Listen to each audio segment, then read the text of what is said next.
De onde vêm as expressões calcanhar de Aquiles, o pomo da discórdia, presente de grego e até mesmo bicho de 7 cabeças? Que tal mergulhar no universo da mitologia grega? Ficou curioso? Vem comigo! Olá, eu sou a Patrícia Iris e hoje eu trago para vocês a impressão deste livro, O Universo, os Deuses, os Homens, mitos gregos contados por Jean-Pierre Vernant. O Jean-Pierre, ele era francês, nasceu em 1914 e veio a falecer em 2007. Ele se formou em filosofia e publicou mais de 15 livros, dentre eles este daqui, Mito e Religião na Grécia Antiga. Ele era um grande estudioso, né, nessa parte de mitologia, era um especialista muito conceituado e uma curiosidade que em 1971 ele veio para o Brasil, né, para dar aula na USP, porque foi numa época de ditadura e os professores de filosofia eles estavam sendo exilados. Então, assim, se não tivesse professor de fora, o curso de filosofia ia ter que ser fechado, né? Então é uma curiosidade aí bem interessante. Sobre esse livro, né, ele foi lançado, né, esse daqui, ele foi lançado na França em 1999. Este daqui é uma reimpressão, né? Está na 19ª reimpressão, foi lançado pela Companhia das Letras em 2022. A tradução dele é pela Rosa Freire, tá? E este livro tem em torno de 210 páginas. E ele é muito bonzinho de ler também, aí com a parte aí, as folhas, né, meio amareladas. O tamanho das letras é pequeno, mas não é tão cansativo, tá? Que tem livros que tem letras menores, né? Mas esse aqui tem uma letra boa. A sua classificação, né? Eu pesquisei em 2 lugares. Tem a Goodreads, né? Que aí fala aí uma nota entre 0 e 5, né, foi conceituado aí com 3,88, mas já na Amazon ele já teve uma conceituação muito melhor, né, entre 0 e 5 ele ficou com a nota 4,8, tá? A estrutura desse livro, né, quando a gente olha aqui no início, no sumário, ele tem uma introdução, tá? Né, vou até mostrar aqui para vocês, tem uma introdução e ele vem dividindo os capítulos, que é onde vai o Jean-Pierre vai contando aí os mitos, né? Então ele começa aí com a origem do universo, guerra dos deuses, né? Reinado de Zeus, o mundo dos humanos, a guerra de Troia, Ulisses ou a aventura humana, Dionísio em Tebas, Édipo o inoportuno e Perseu a morte e a imagem. Por fim, ele tem um glossário, tá? Esse glossário é muito importante ler. Se vocês verem aqui, eu marquei praticamente quase tudo, porque são muitos nomes para a gente guardar, né? Então, às vezes, a gente fica na dúvida, mas fulano é filho de quem, que veio da onde e tal. Então, quando a gente olha esse glossário, ajuda muito, tá? A entender um pouquinho a estrutura. Importante saber que do contexto desse livro, que ele foi escrito, assim, baseado nas histórias que o Jean-Pierre, né, ele contava para o seu neto. Então, assim, seu neto passava uma temporada na casa dele, em vez dele contar histórias aí de príncipes e princesas, ele contava histórias de mitos gregos, né? E até quando a gente entra aí na Odisseia, a gente vê que realmente dá para poder desbrajar muito aí essas histórias, né? Dá para ir contar bastante coisa aí e ajudar aí as crianças a dormirem, né? E aí, esse livro, o que eu gostei é que ele parece que ele está conversando com você, né? Então, ele está te contando um mito que foi ou escrito aí por Homero, ou foi escrito aí por Sófocles, ou por Ésquilo, né? Que a gente tem esses livros aqui, né?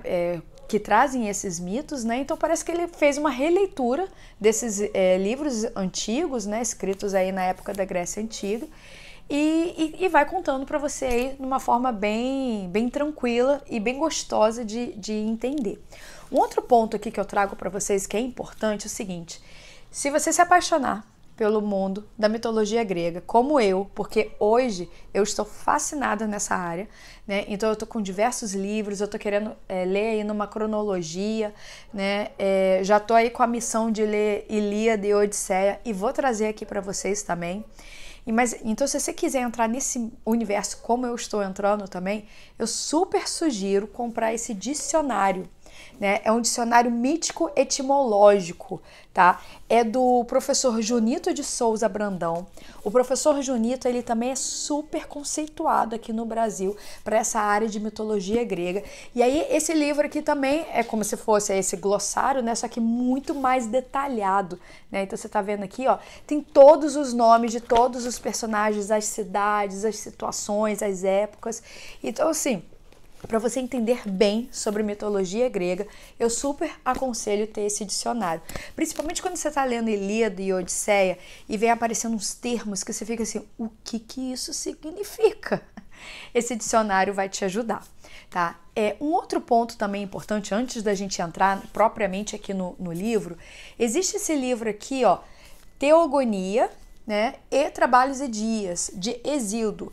Eu vou trazer esse livro aqui para vocês também em um outro momento, né? Mas ele foi escrito aí no século VII antes de Cristo, né? Foi uns 100 anos depois aí do livro Ilíada e Odisseia, porque tem umas particularidades, né? Então, assim, eles não eram escritos, né? Não eram físicos, livros físicos, né? Era tudo contado, né? Passado aí pelos aedos, né? Que eram aquelas pessoas que contavam histórias, né? Com músicas, era como se fosse uma poesia cantada. Tá? E Hesíodo, ele foi passando, né, essas histórias, né, de geração a geração, e que chegou pra gente aqui como esse livro. E aí na Teogonia, que é o principal aqui, né, do contexto, que Trabalhos e Dias, ele tá falando aí pro irmão dele, dando uns conselhos, que vale muito a pena também. Mas isso aí fica para um outro vídeo. Mas em Teogonia, o que é interessante aqui a gente saber, que é a gênese dos deuses gregos, né? Então é assim, como o universo foi criado, quem que veio, como que veio e tal. Então assim, se você quer ir na fonte, na origem, esse aqui é o livro recomendado para se ler, tá? Aí chegando agora aqui no contexto, né, indo por capítulos, eu vou tentar passar de uma forma bem rápida, né, para vocês verem assim como que o Jean-Pierre vai contando as histórias, né, porque elas também são muito interessantes. Né? Então, para cada capítulo aqui, tem diversos livros que a gente pode ler e se aprofundar mais nesses mitos. Mas o primeiro capítulo aqui, que ele fala sobre a origem do universo, né? Então ele diz o seguinte, olha, que primeiro era o abismo, ou seja, o nada. E do abismo, ou do nada, surgiu o caos. Né? E do caos saiu a Gaia, que é a Terra, e Eros, não é aquele deus lá do Cupido, aquele deus romântico com a flecha e tal, não é. Esse Eros é um dos deuses primordiais, que era o que trouxe a luz e a escuridão. Aí também veio o Ponto, que é o mar, tá? E aí a Gaia gerou, por conta própria, o Urano, que é o céu, tá? A Gaia também gerou o Ponto, tá? Aí a Gaia se relacionou com o Urano, né? Aí tem todo lá um contexto, né? A Gaia é a Terra, o Urano é o céu, então ele todas as noites se deitava sobre a Terra, né? E geravam vários filhos. E esses filhos ele mantinha preso no ventre da Gaia, ou seja, não deixava ela dar à luz a esses filhos, porque ele tinha o receio de um desses filhos querer pegar o seu poder, né? E desses filhos vieram os titãs, né? Que são os primeiros deuses, né? Depois aí desses primordiais, né? Vieram 3 ciclopes, aqueles personagens que tinham um olho só, né, na testa, e os hecatônqueres. Vieram 3 hecatônqueres, que eram seres imensamente gigantes, né, com mais de 50 cabeças e mais de 100 braços. Então tiveram os titãs, ciclopes e os hecatônqueres, tá? E tudo isso ficava dentro do ventre da Gaia. E aí a Gaia já não estava mais aguentando aquilo ali, não aguentava mais estar presa, tal. Aí ela viu se um dos filhos lá poderia tentar acabar com aquilo ali. Todos eles ficaram ali com um pouco de medo, tal. E o Cronos, né, que era o seu filho mais novo, um dos titãs, falou, deixa comigo que eu resolvo. Aí a Gaia lá resolveu, ajudou lá a construir uma foice e tal, entregou para ele, e aí ele esperou lá uma oportunidade, né, do Urano se deitar sobre a Gaia, né, e aí ele foi lá e arrancou o seu membro. né? Quando ele arrancou o seu membro, Urano, né, ficou lá tonto, tomou um susto e se afastou da Gaia, né, não vindo mais se deitar sobre ela. E aí dali, né, desse membro decepado aí do Urano, quando jogou no mar, ou seja, lá em Ponto, né, gerou, né, a partir dessa espuma, Afrodite, tá? E também desse sangue jorrado, desse corte, vieram os gigantes, né, que também eles são importantes aqui na mitologia, as ninfas e as eríneas. As eríneas também eram seres assim que só queriam causar discórdia. Inclusive, entre elas tinha uma deusa chamada Eris, né? E essa deusa era a deusa da discórdia, que tem um papel fundamental lá na história da Ilíada, tá? Quando eu chegar um pouquinho ali na parte da Ilíada, eu falo um pouquinho mais sobre ela. Tá? Aqui tem um trecho que eu achei interessante, que era bem quando não havia nada, né? Que está aqui na página 17, só para a gente ter assim, uma visão como que os gregos respondiam, né, naquela época à criação do mundo, ou seja, eles traziam os mitos. Então é o seguinte, ó, o que havia quando não havia coisa alguma, quando não havia nada? A essa pergunta, os gregos responderam com histórias e mitos. Né? E são essas histórias aqui que a gente está contando, né, que vem nesse livro e em diversos outros livros. Indo aí para o segundo capítulo, né, onde fala sobre a guerra dos deuses, né, o reinado de Zeus. Então o que aconteceu? Tinha lá o Cronos, né, que ele conseguiu destruir lá, né, arrancou lá o Urano de cima da mãe, e aí nisso saíram todos os titãs, né, eram 6 titãs e 6 titanitas. E aí, e os ciclopes e os hecatonqueres. Aí esses titãs, né, se relacionaram, né, o Cronos se relacionou com a Reia, tá? E gerou aí 6 deuses, que são os deuses olímpicos, entre eles Zeus. Só que Cronos, assim como o pai, né, Urano, que tinha medo de um dos filhos querer assumir o poder, Cronos também tinha esse medo. Mas ele falou assim, não vou deixar no ventre lá da Reia, não. Vai ficar tudo aqui comigo. Então, assim, a Reia tinha o filho e ele engolia, tá? Então, ele engoliu aí os 5 filhos. No 6º filho, a Reia já de saco cheio disso, querendo ter um filho e tal, ela meio que, junto lá com a Gaia, né, conseguiu passar a perna aí no Cronos, né? O que ela fez? Ela foi distante para um outro local, nasceu Zeus, né, e ela trouxe uma pedra em volta aí de um manto e entregou a ele, falou assim, esse aqui é seu filho, né? Aí ele foi lá e engoliu. Aí Zeus, né, com o passar do tempo, tal, foi crescendo. Quando ele virou adulto, ele foi lá para poder ajudar a mãe, né? E meio que deu assim, o Cronos não sabia que Zeus era filho dele, né? Ele foi e deu lá uma porção e que fez o Cronos vomitar todos os filhos que estavam dentro dele. Aí vieram, né, os deuses olímpicos, né, que são Hera, Deméter, Hestia, Poseidon e Ares. Tá? Todos esses são muito importantes. Hera é a que foi a sua esposa lá do Zeus, né, que ela era muito ciumenta, né, é até um fato bem curioso aí, né, como que ela era. Deméter teve relações antes do Zeus casar com a Hera, né, teve uma relação com ele e nasceu a filha Perséfone. Essa filha tem uma história interessante que ela... Não, eu tenho que contar depois. Por quê? Eu tô seguindo aqui na lista, né? Então teve a Hera, Deméter, a Hestia. A Hestia é a que é a mais tranquilinha ali, né? Que ela também não quis se relacionar com ninguém, ela quis ser virgem e tal. Era muito inteligente, mas ficava mais na dela. Não tem muitas histórias sobre a Hestia. Aí veio o Poseidon e o Ares.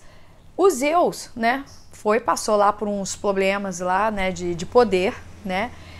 Que aí teve até a titomaquia, né? Ou seja, os titãs queriam continuar no poder, né? Mas Zeus falou, não, ó, já tirei aqui Cronos do caminho, quem vai assumir sou eu. Então eles tiveram lá uma guerra entre os titãs e os deuses olímpicos. Os deuses olímpicos só conseguiram ganhar a titanomaquia porque os ciclopes e os hecatonqueres, né, ajudaram os deuses olímpicos. Tá? Aí disso Zeus, né, ganhou aí essa guerra aí dos titãs, Só que a Gaia, a avó dele, né, ficou com raiva, né, e lá junto com o Tártaro, que era um outro ser lá dos primordiais, gerou um filho chamado Tifon. Esse Tifon era um ser também, um dragão que tinha vários braços, tal, várias cabeças, o bicho de 7 cabeças, né, e ele era muito forte, mas Zeus conseguiu enfrentar e também conseguiu matar o Tifon. Aí, por fim, vieram os gigantes. Lembra, os gigantes nasceram do sangue do Urano quando foi cortado lá o seu membro. E os gigantes também eram, assim, terríveis, que aí gerou até a giganomaquia. Depois disso, depois que Zeus conseguiu enfrentar também nessa terceira onda aí sim ele poderia governar em paz. Aí chegou o momento dele dividir o universo. Então ele ficou como deus do Olimpo, né, como o deus lá do céu, né, da terra e tal. O Poseidon ficou como o deus dos oceanos, né, e dos mares. E o Hades ficou como deus do submundo. Né? Até eu estava vendo uma figurinha falando aí que o Hades é muito injustiçado, principalmente na Disney, né? Que fala que Zeus é o grande deus, tal, e o Hades é tenebroso e tal. Mas assim, quando a gente vê na mitologia, Zeus era um safadinho, né? Vivia pulando a cerca, vivia aí se relacionando com deusas, com humanos, com mortais, tal, estando casado. E Hades lá quietinho no seu submundo, ele não era o deus da morte, ele só reinava o submundo, né? Porque foi imposto pelo irmão, o Zeus, ele nem queria, mas ok, era o que tinha, ele ficou com aquilo lá, né? Mas ele era muito na dele. Aí poucas vezes ele saía lá do submundo, mas uma das vezes que ele saiu, ele viu Perséfone, né? Que é a filha da Deméter, né? Com Zeus. E aí ele se apaixonou por ela. Aí tem uma história que eu não vou entrar em detalhes aqui, que vai ter um outro momento que eu trago isso pra vocês também, mas ele meio que leva ela pro submundo. Mas aonde que eu tô querendo chegar? Eu comecei a ler uma história em quadrinho, que eu também super indico a vocês. Eu vou até mostrar aqui pra vocês, ó. É o Lore Olympus. Esse aqui é uma história, aqui tá até o volume 3, mas hoje eu tenho aqui, são 3 volumes. Esse aqui é o volume 2 e esse aqui é o volume 1. Tá? Esse livro aqui já ganhou vários prêmios, ele é um fenômeno número 1 no Webtoon. Eu nem conhecia o Webtoon, mas eu descobri que o Webtoon você consegue ler todas as histórias lá de graça, só que tá em inglês, tá? Esses livros aqui que eu mostrei pra vocês, eles estão traduzidos, mas eu já percebi o seguinte, que já foi lançado 7 volumes em inglês.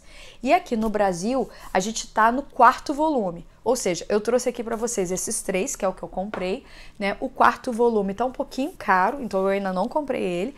E depois que eu descobri lá esse Webtoon, eu tô lendo tudo lá, né? Mas aí, esse livro... eu tenho que até mostrar aqui uma coisa para vocês, ó. Ele é todo colorido, né? E é uma história maravilhosa. É a história... Isso aqui é um livro mais para adolescente. Mas quem gosta de literatura juvenil também vai super se divertir, vai amar, porque ele conta essa história, né, numa visão assim mais para os dias de hoje, do Hades e da Perséfone. A Perséfone tem 19 anos e o Hades, que é o rei do submundo, lá com seus 2000 anos, né, com muita experiência e tal, e vai mostrando esse contexto aí da paixão deles, né, como que começa aquele affair, tal, e todas essas coisas. Então, assim, se você quer se aprofundar, mas é um livro de adolescente, tal, mas assim, tem muita coisa ali que bate com o que a gente vê na mitologia. A escritora não fugiu muito. É claro que ela romantizou um pouco, né, deixou ele mais ameno, tal, mas assim, é uma releitura maravilhosa aí do mito aí do Hades com a Perséfone, tá? Então fica essa super dica aí pra vocês. Continuando aqui, né, como eu falei com vocês, né, Zeus tinha muitos amores, né? Então ele primeiro se relacionou com a Metis, que era uma outra deusa, que gerou a Atena. Tem uma história interessante também, que Zeus recebeu a profecia que o filho dele com a Metis iria destroná-lo, né? Então ele não podia ter nenhum filho com ela, né, para não arriscar. E aí a Metis, ela tinha o poder de se metamorfosear. E aí, quando ela ficou grávida, o Zeus ficou brincando com ela assim, se transforma aí, sei lá, numa águia, se transforma num leão, agora se transforma numa gota d'água. Quando ela se transformou numa gota d'água, ele engoliu ela, né? Aí nisso, como ela estava grávida, logo tempos depois, né, anos depois, né, ele começou a sentir uma dor de cabeça muito forte. Aí ele chamou até um dos filhos lá, né, que é o Hefesto, e o Hefesto foi e quebrou a cabeça do Zeus e nasceu Atena. Ela já nasceu adulta, toda vestida, tal, que é a deusa da guerra, tal. Então, e ele é apaixonado aí pela filha. Ele nunca teve relações com ela, né? Mas ele assim honra muito Atena, né? E ele pegou todo o conhecimento da Metis para ele, porque ficou dentro dele, né? Aí ele teve, né, relacionamento com a Deméter, que nasceu a Perséfone, e diversas outras. Mas depois, no final, ele casou com a Hera, né? Também teve 3 filhos lá com a Hera, tal, né? Mas ele também dava suas escapulidas com as mortais, tá? Isso é um fato importante. Bem, indo agora para um outro capítulo, que é o mundo dos homens. Aí já foge um pouquinho disso daqui, já conta a história do Prometeu, Epimeteu e da Pandora, né? O Prometeu e Epimeteu, né, e o Atlas, os 3 são irmãos, né? Eles são filhos do Titã Japeto, né? Então o Prometeu está lá relacionado aí aos titãs, mas o Prometeu, depois aí das guerras, tal, ele ficou do lado aí dos deuses Olímpos. Só que tinha algumas coisas ali que ele e Zeus, né, Prometeu e Zeus não se batiam muito. E o Prometeu, ele gostava muito da raça humana, né? Na verdade, na época só tinham os homens, não existiam as mulheres, tá? Então assim, Zeus, por isso que ainda se relacionava lá com as deusas, que não tinha as mulheres mortais, né? Aí o Prometeu gostava lá dos homens, né? Queria ajudá-los, tal. Mas aí teve umas picuinhas entre ele e Zeus, tal. E Zeus, né, falou, não, os homens não tem que evoluir não, deixa eles lá. E aí o Prometeu foi lá e roubou o fogo, né, que tinha lá no raio lá do... É raio mesmo, que o Zeus ele tinha um raio, né? E deu para os homens. E aí Zeus ficou fulo da vida com isso, prendeu o Prometeu, né? E gerando aquele mito de uma águia comer todos os dias o seu fígado e à noite o seu fígado era regenerado, né? E no dia seguinte, ele acorrentado, a águia voltava lá, comia o seu fígado e na noite era regenerado, né? Isso aqui tem até esse livro aqui, ó, Prometeu acorrentado, do grego antigo, né, Ésquilo, tá? É um filósofo também e tal, mas que ele conta essa tragédia, tá? É muito interessante. Ele no formato de versos, mas também não é muito difícil de ler, tá? Mas eu sugiro, né, como eu falei com vocês, ao ler esses livros que foram escritos aí, né, no século V a.C., século IV, III e tal, ter o dicionário mitológico aí perto para poder ajudar a entender algumas palavras que a gente não conhece aí na nossa rotina. Mas aí seguindo, né, depois o Zeus até perdoou, tal, lá o Prometeu, mas ele ainda queria danificar aí mais os homens. Aí o que ele fez? O Epimeteu, que era irmão do Prometeu, era mais burrinho, né? Aí é aquele que só vê depois, só entende as coisas depois, é o significado do nome. E o Prometeu é aquele que entende antes, né? Aí o Prometeu até falou assim, Epimeteu, não aceita nenhum presente dos deuses olímpicos. Por favor, hein? Só que aí Epimeteu estava na casa dele, bate na porta, aparece uma mulher linda, maravilhosa. Ou seja, Zeus criou, né, a partir aí de personificação de todas as deusas maravilhosas que ele conhecia e transformou a mulher e deu para os homens. É como se fosse um castigo, né? Então, transformando aí as mulheres aí, né, como um ser que castiga os homens. Aí existem vários mitos, tá, sobre a Pandora, tal, mas estudando, lendo até esse livro aqui da Teogonia, que é do Hesíodo, né, contado, né, a partir do século VII a.C., né, conta o seguinte, que na verdade, na casa do Epimeteu, tinham vários jarros onde guardava os males, né? E Zeus foi lá e assoprou lá no ouvidinho dela e falou assim, ô Pandora, pega lá uma desses jarros aí, abre e fecha. Quando ela fez isso, ela abriu um desses jarros, não é nem caixa, é um jarro, tá? Saiu todos os males e quando ela fechou, ficou lá a esperança, que acho que muitos de vocês conhecem esse mito, né? Então, assim, é interessante a gente saber aí da onde que surgiram um pouquinho sobre essas questões, tá? Seguindo para o próximo capítulo, aí eu não vou entrar em muitos detalhes, que ele fala sobre a Guerra de Troia. A única coisa aqui que eu quero trazer para vocês, tá até aqui na página 88, mas o que acontece? Deixa eu até já deixar aqui aberto, página 88, né? O que acontece, né? Começou com um casamento entre Peleu e Tétis. Tétis era uma deusa também e Peleu era um rei, né? Eles meio que tiveram que casar porque também teve uma profecia, né? Que se tivesse um filho lá com a Tétis, né? O Zeus, poderia também destroná-lo e tal. Então ele mandou ela para a terra e falou, vai ficar com alguém lá, né? Aí ela acabou casando com esse rei Peleu. No seu casamento, eles chamaram vários deuses mortais e tal, mas não chamaram a deusa Eris, que é aquela deusa filha lá das Eríneas, né, que é a deusa da discórdia. E ela foi e apareceu a si mesma, né? Mas fula da vida, né, porque não chamaram ela. Quando chegou lá, estava a Hera, Atena e Afrodite. E aí ela foi e jogou uma maçã de ouro escrito a mais bela, né? E aí uma pessoa tinha que decidir quem que era a mais bela, quem que merecia essa maçã. Aí dizendo aqui, aí eles encontraram Paris, né, que ele estava como um camponês lá, né, que cuidava lá do rebanho e tal, e pediram assim, Paris, vem cá, pra gente aqui, qual de nós três aqui você escolhe que merece aqui essa maçã de ouro ou pomo de ouro, que o pessoal chama até do pomo da discórdia. Aí cada uma delas oferece alguma coisa para o Paris. Aí tá aqui assim, na página 88. O que pode lhe oferecer Atena? Diz ela. Se me escolheres, terás a vitória nos combates da guerra e a sabedoria de todos e todos invejarão. Hera lhe declara. Se me escolheres, obterás a realeza, serás o soberano de toda a Ásia, pois como esposa de Zeus, em meu leito está inscrito a soberania.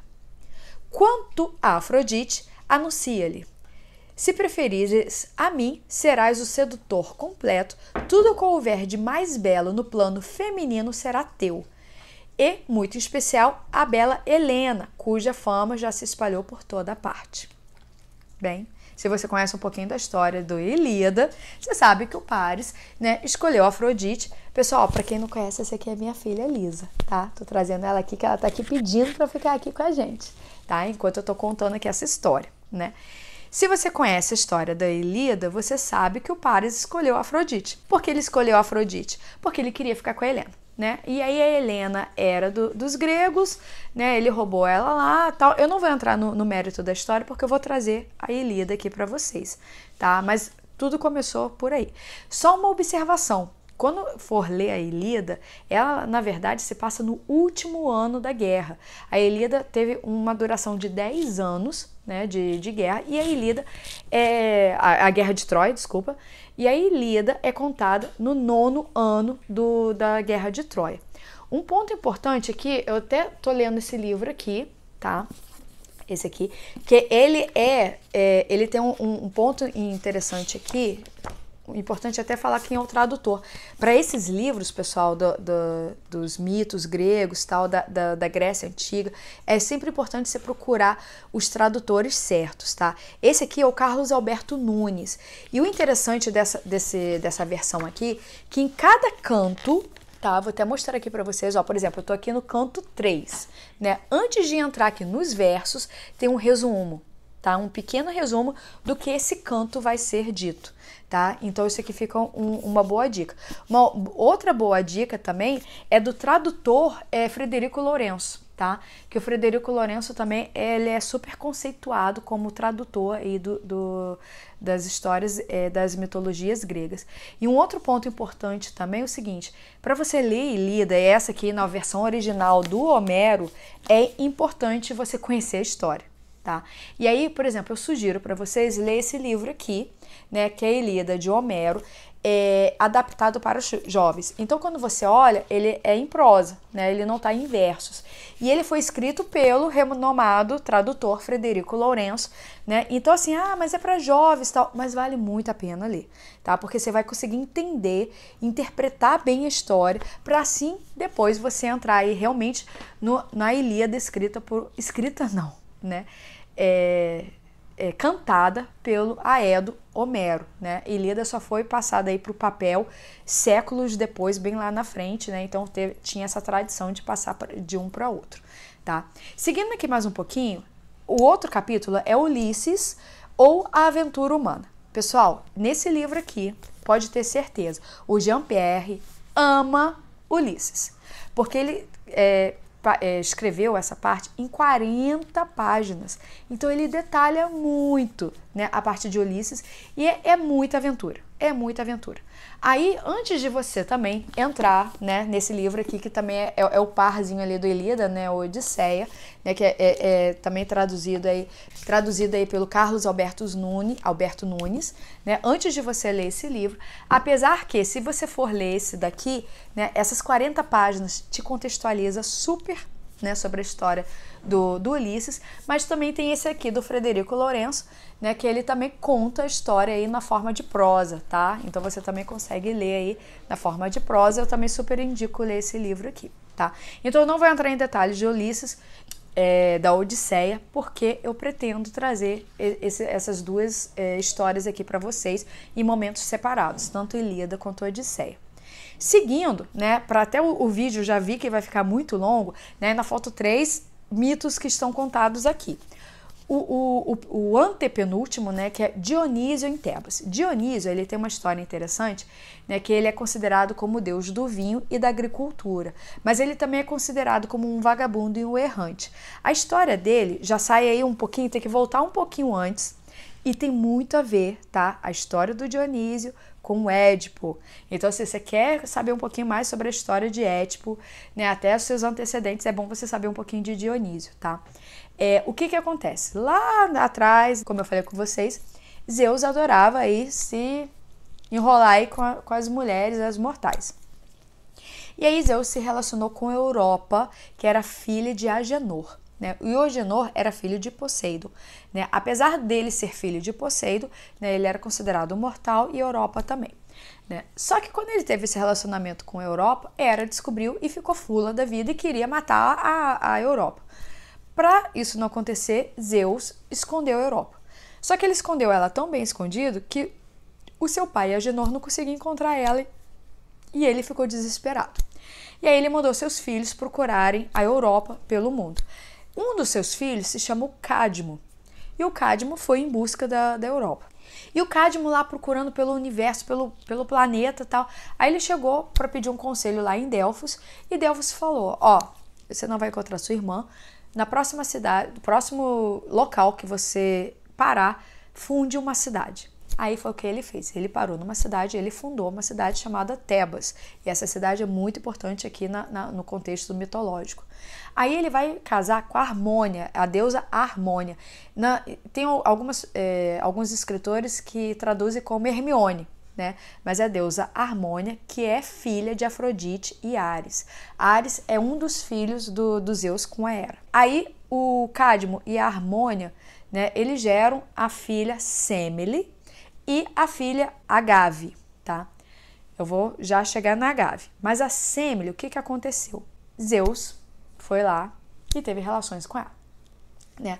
Hera, óbvio, né, descobriu e foi lá disfarçada de ama, né, da Semele, né, falando assim, você fica dizendo aí que você teve relações com Zeus, mas você nem sabe se é Zeus mesmo, você tem que pedir a ele para ele se transformar na sua forma original, para você ter certeza que era Zeus. E aí ficou botando essas picuinhas aí na cabeça dela, né, e aí quando Zeus foi lá, né, de novo encontrar com a Semele, ela já estava grávida e tal, e ela falou assim, eu preciso que você me prove que você é Zeus, então você tem que ficar no seu formato original, né? E isso era muito arriscado, e o Zeus falou, não posso, ela, não, você não vai ter mais relações comigo se você não me mostrar que você realmente é Zeus, né? Porque ele se transformava, né, num ser como se fosse um humano. Aí ele se transformou no Deus, e ele tinha muitos raios tal, e aí nisso começou a pegar fogo no quarto, no cômodo, né? E ela pegou fogo. Por um motivo, né, o bebê, né, que estava na barriga dela, conseguiu sair, mas ele ainda não estava totalmente formado.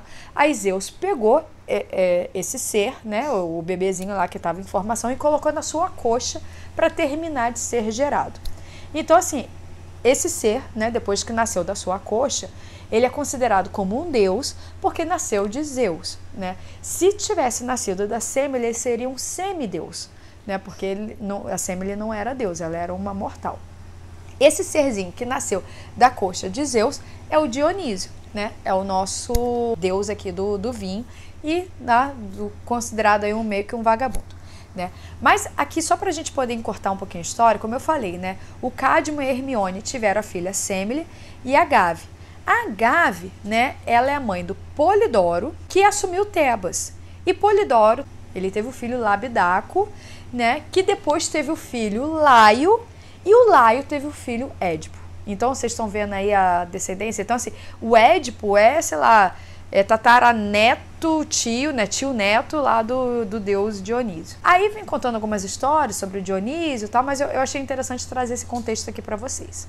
Indo para o próximo capítulo, que é sobre o Édipo, eu vou ser bem sincera aqui para vocês, eu não vou entrar em detalhes, porque é uma história maravilhosa, né? Muitos de vocês devem saber do contexto, né, que tem uma profecia que o Édipo vai matar o pai e vai casar com a mãe, né? E aí, só que eu preciso contar para vocês em detalhes, né, todo esse contexto. Eu vou trazer aqui para vocês, deixa eu até ver aqui se tá aqui. Tem esse livro aqui, Édipo Rei, né? E outra história, Antígona. Antígona é uma das filhas do Édipo. Então eu vou trazer essas duas histórias aqui para vocês. E aí eu vou contar em mais detalhes. É do grego antigo também, Sófocles, né, que conta essa tragédia aqui. Também é em versos, tá? Então, mas também não é difícil de ler e tal, dá para conseguir entender. Tem umas explicações também aqui no livro, mas eu vou trazer para vocês esse contexto aqui mais detalhado. E assim, se você quiser ler um livro que conta um pouco sobre essa história, mas contado numa visão de um escritor atual, eu indico esse daqui, tá? Que também está super bem conceituado, é Os Filhos de Jocasta. Né? Jocasta é a mãe do Édipo e esposa, que teve com o Édipo a filha Antígona, tá? Então aqui também conta, né, numa versão assim mais atual, tal, né, uma releitura aí desse mito do Édipo, tá? Da Nathalie Haynes, tá? Mas eu vou trazer esse aqui para vocês também, então podem ficar despreocupados, que esse aqui não li ainda, tá na minha lista, tô doida para ler. Indo para o último capítulo, que é o Perseu, a morte, a imagem. Né? Para poder resumir um pouquinho aqui, o Perseu, ele foi abandonado aí pelo seu avô, né, junto com a sua mãe, ou seja, a filha, né, do Acrísio, estava grávida, e o Acrísio recebeu uma profecia dizendo que seu neto iria matá-lo. Então, quando a filha, que é a Danae, né, ficou grávida, ela ficou grávida de Zeus, tá? Porque como o Acrísio sabia disso, ele escondeu a Danae, né? Só que Zeus se apaixonou por ela, foi lá, conseguiu lá entrar lá na masmorra, lá onde ela estava, tal, e teve uma relação com ela e ela ficou grávida. E aí quando o pai, né, o Acrísio, soube disso, expulsou ela, né, numa caixa de madeira, né, dentro aí, vagando aí por um rio, que parou numa cidade, né, o Serifo, e nessa cidade tinha um rei que era muito ruinzinho, tal, né, mas acabou lá aceitando ela e o filho, porque o irmão desse rei gostava dela, tal, acolheu, enfim. Mas aí quando o filho da Danae cresceu, que é filho de Zeus, ou seja, ele é o semideus, que é o Perseu, né? Esse Polídetes, que é esse rei lá do Serifo, foi e falou assim: olha, eu preciso que você traga a cabeça da Medusa para mim, né? Da Górgona Medusa, né? Porque eu preciso presentear aqui minha noiva, tal, que sabia que isso era impossível, tá? Depois eu vou trazer para vocês também essa história em mais detalhes, tá? Mas assim, resumindo a história, o Hermes, que era filho também de Zeus, ajudou o Perseu, né? E eles conseguiram lá arrancar a cabeça da Górgona, né? Mas aí depois, entrando em detalhes, eu conto pra vocês, né? Ele até depois mostrou a cabeça, todo mundo lá ficou petrificado, porque era isso que acontecia. Bem, chegamos aqui ao final, o vídeo ficou muito longo, né? Mas eu queria passar umas dicas, além desses livros aqui que eu passei para vocês, ler Teogonia, ter o dicionário, o História em Quadrinhos ali, o Lore Olympus, tal. Mas tem um seriado que está passando na Netflix que se chama Sangue de Zeus. Hoje está disponível 2 temporadas, né? Tem ali o protagonista, ele não está na mitologia, mas todo o contexto em volta está. né? Então, assim, te dá uma boa noção aí dos contos, dos mitos, né? É tipo em desenho, né? Tipo, não, é em desenho, mas é muito fascinante, tá? Então fica a dica aí, Sangue de Zeus, da Netflix.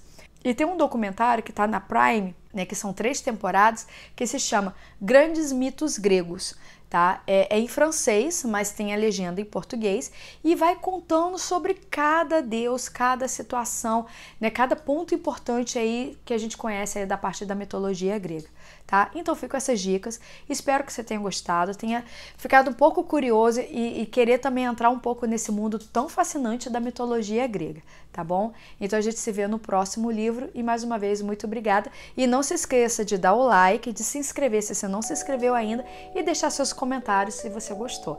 Todas essas indicações de livros eu vou deixar aqui também, né, na descrição, para caso você se interesse, né, compre aí usando esse link pela Amazon, porque vai nos ajudar aqui a sustentar o canal. Muito obrigada, um grande abraço, até o próximo livro.